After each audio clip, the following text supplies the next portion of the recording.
Janganlah cepat menutup cerita hidup. Jika dunia berkata kamu adalah kesalahanmu, dunia berkata masa lalumu menentukan masa depanmu, kamu adalah apa yang Kristus kerjakan atasmu. Allah sanggup mengubah dan memberikan awal yang baru. Dia bukan lagi orang lama, dia adalah saudara yang kekasih di dalam Tuhan.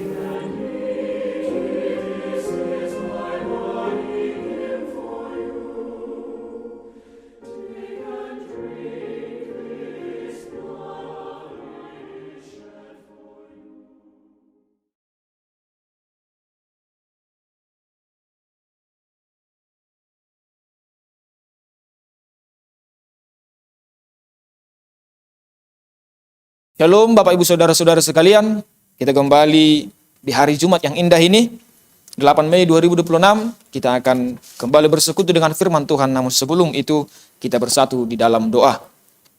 Anugerah dari Tuhan kita Yesus Kristus dan kasih setia dari Allah Bapa memberkati dan menyertai hati dan pikiranmu sekalian menerima firman Tuhan.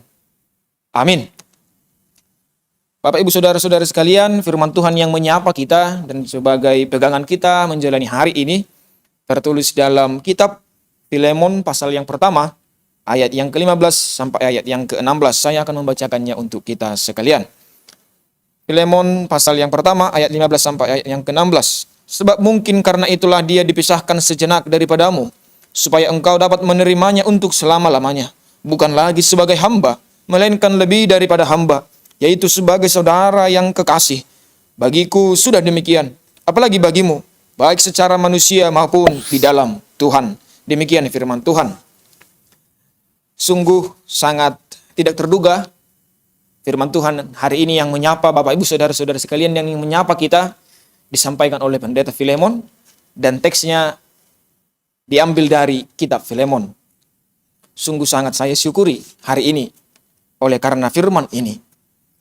Bapak Ibu Saudara-saudara sekalian, dari teks ini kita diajarkan dari relasi yang rusak ternyata oleh karena kuasa Tuhan dalam pengampunan, oleh karena kuasa Tuhan dalam usaha pertobatan kehidupan manusia, relasi yang rusak tersebut bisa menjadi relasi yang ditebus.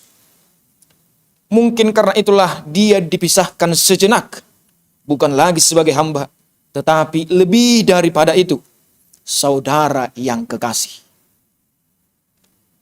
Ada di sini sosok tokoh Tuan Kristen pada zamannya, yaitu yang bernama Filemon. Ya, benar, dia adalah sebagai penatua, dan dia memiliki seorang hamba atau budak pada saat itu yang bernama Onesimus. Hambanya itu melarikan diri. Ya, memang tidak dijelaskan dalam teks, dalam kitab Filemon, mengapa dia melarikan diri. Namun beberapa tafsiran mengatakan bahwa dia melakukan kesalahan, bahwa Onesimus mengambil apa yang seharusnya bukan haknya dari pelayanan yang dilakukan di rumah Filemon. Namun Onesimus dalam perjalanannya, di mana dia bertemu di penjara bersama Paulus, Paulus bertemu dengan Onesimus dan Paulus menasihatkan dia agar bertobat dan kembali kepada Filemon. Dan usaha itu tentunya memakan waktu. Usaha Onesimus untuk bertobat atau usaha Paulus untuk menobatkan Onesimus itu pasti memakan waktu, membutuhkan waktu dan membutuhkan usaha. Sebab proses belajar, proses dibimbing untuk bertobat dari kelakuan dahulu menjadi yang terbaru itu membutuhkan waktu dan membutuhkan pengorbanan. Dan surat ini adalah permohonan Paulus kepada Filemon secara khusus. Permohonan Paulus kepada Filemon sang penatua yang membuka rumahnya sebagai tempat beribadah, untuk menerima kembali Onesimus yang berbuat dosa itu di rumah Filemon. Onesimus sebagai hamba itu harus diterima kembali, bukan sebagai hamba, melainkan sebagai saudara. Disinilah titik yang sangat menarik, Bapak Ibu Saudara-saudara sekalian. Yang pertama, mungkin karena itulah dia dipisahkan sejenak daripadamu, dikatakan oleh Paulus. Paulus berkata mungkin. Ini menunjukkan kerendahan hati. Dia tidak mengklaim tahu secara utuh rencana Allah yang akan dikerjakan secara mutlak dalam kehidupan Onesimus. Yang entah itu bertobat agar diterima lagi, atau itu bertobat atas karena memang kehendak Allah menobatkan dia. Itulah mengapa Paulus mengatakan kata mungkin. Dan dia juga mengatakan kata sejenak, tidak selama-lamanya. Ada harapan, ada maksud bahwa Allah dalam setiap peristiwa akan menerima kembali Dalam setiap hubungan yang retak, yang rusak itu hanya sejenak. Ketika pertobatan itu dilakukan, ketika usaha untuk kembali ke jalan Allah itu dilakukan, maka itu hanya sejenak hubungan yang rusak. Maka hubungan itu bisa ditebus kembali. Dan peristiwa buruk tidak selalu kebetulan. Allah bisa bekerja di balik setiap usaha, setiap situasi yang mungkin kacau. Dan pesan yang kita terima dari sini, janganlah cepat menutup cerita hidup. Ketika itu susah, ketika itu tidak terjadi sesuai dengan kehendak kita, atau ketika situasi itu atau kehidupan itu sedang rusak, jangan sesegera mungkin menyerah dan menutup cerita hidup. Allah bisa saja menata ulang hal yang rusak menjadi sesuatu yang indah. Dan yang kedua, Bapak Ibu Saudara-saudara sekalian, dikatakan Paulus kepada Filemon, bukan lagi sebagai hamba engkau menerimanya, tetapi lebih daripada itu, sebagai saudara yang kekasih di dalam Tuhan. Bayangkan. Sebagai saudara yang kekasih, yang dulunya hamba yang berbuat sakit hati kepada tuannya, namun sekarang harus menerimanya sebagai saudara yang kekasih di dalam Tuhan. Mungkin kita juga mengalami hal yang demikian di zaman sekarang, Bapak Ibu Saudara-saudara sekalian. Entah itu pasangan kita yang membuat hati kita sakit, entah itu anak-anak kita, atau itu kolega kita, atau siapapun itu yang berhubungan dengan kita membuat hati kita sakit, yang membuat secara logika kita harus membencinya. Namun firman Tuhan mengatakan, bukan lagi sebagai hamba, bukan lagi sebagai musuh, bukan lagi sebagai orang yang menyakiti hatimu saja, tetapi engkau harus menerimanya kembali lebih daripada itu, yaitu sebagai saudara yang kekasih di dalam Tuhan. Dari yang dulunya sebagai hamba, yaitu properti, sebagai benda mati, walaupun dia hidup, tapi sebagai properti, menjadi saudara, menjadi keluarga, menjadi hubungan yang lebih intim dari sekedar keluarga, yaitu di dalam Tuhan. Ini perubahan status yang radikal oleh karena Injil. Oleh karena penerimaan pertobatan melalui Injil, status itu diubah dari benda mati, dari properti menjadi keluarga, menjadi saudara di dalam Tuhan. Relasi berubah secara manusiawi dan di dalam Tuhan. Lalu bukan hanya memanfaatkan atau memanfaatkan perubahannya agar menjadi hamba, atau memaafkannya sebagai manusia yang butuh dimaafkan, bukan.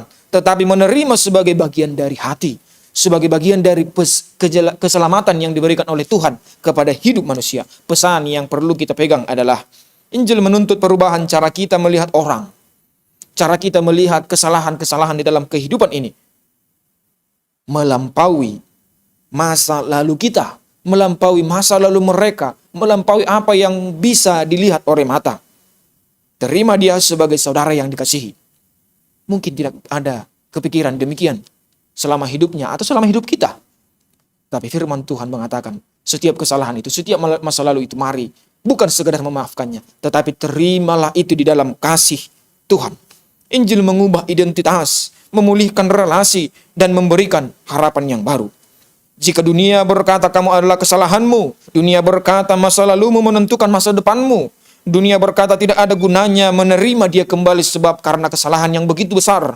Nah, namun Injil berkata, Tuhan berkata, Rasulnya ini berkata, kamu adalah apa yang Kristus kerjakan atasmu. Allah sanggup mengubah dan memberikan awal yang baru.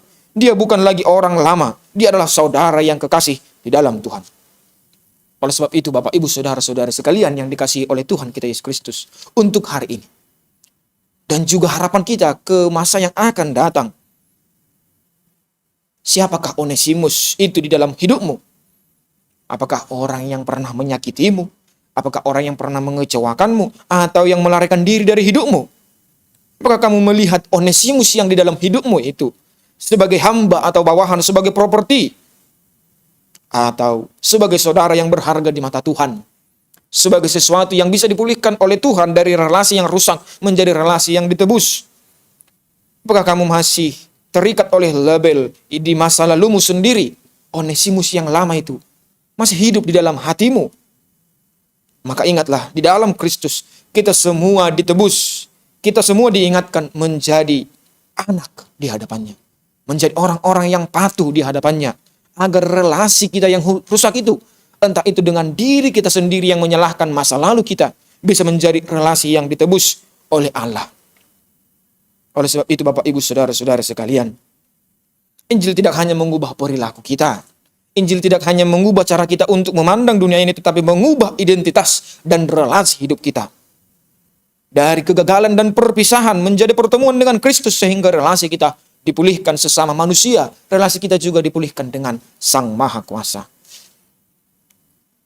Oleh sebab itu Bapak Ibu Saudara-saudara sekalian, marilah kita mencoba mendoakan di dalam hati kita sepanjang hari ini doa yang begitu indah di hadapan Tuhan, agar relasi kita itu yang rusak, agar menjadi relasi yang ditebus, yang dipulihkan, yang dibaharukan.